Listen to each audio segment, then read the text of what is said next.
বিধায়ক হিসাবে যে ছোট ছোট কাজগুলো করা যায় সেগুলো তো হচ্ছে না। তারা শিল্পপতি মানুষ, কোনো একজন মারা যাচ্ছে, কোনো একটা দুর্ঘটনা ঘটছে, ওই তো একটু আগে বললাম যে একটু পয়সা দিয়ে তাদের পাশে দাঁড়াচ্ছে, কিন্তু বিধায়কের যে কাজটা সেটা কিন্তু করছে। আপনারা দেখছেন সাগরদিঘির বিস্তর এলাকা রাস্তা খারাপ, চলার অযোগ্য, চলাচল করা যাচ্ছে না, রাস্তা খারাপ। আজকে আপনার অজস্র ভাতা বন্ধ, ওল্ড এজ পেনশন হতে পারে ও প্রতিবন্ধী পেনশন হতে পারে, খোঁজ নিয়ে দেখুন, দায়িত্ব নিয়ে বলছি।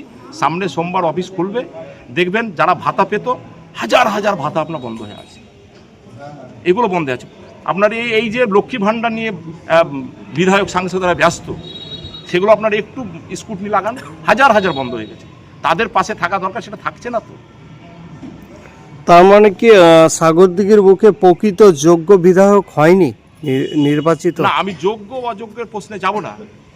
তার কারণ ধরুন, অযোগ্য যদি বলি তাহলে কিন্তু তীরটা আমাদের দিকে আসবে। আমরা বামপন্থী আন্দোলনে বিশ্বাসী, ভারতের কমিউনিস্ট পার্টি মার্ক্সবাদীর একজন বুথ স্তরের কর্মী আমরা।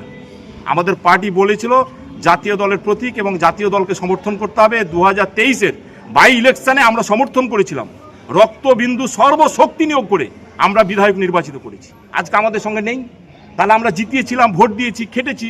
যদি অযোগ্য বলি তাহলে তীরটা আমাদের দিকে আসবে। তখন আমরা যোগ্য মনে করেছিলাম, এখন কি সেটা এলাকার মানুষ বলবে। এই তো কদিন পরেই প্রমাণ হয়ে যাবে, একদম সন্নিকটে কদিন পরেই প্রমাণ হয়ে যাবে যোগ্য অযোগ্যতার।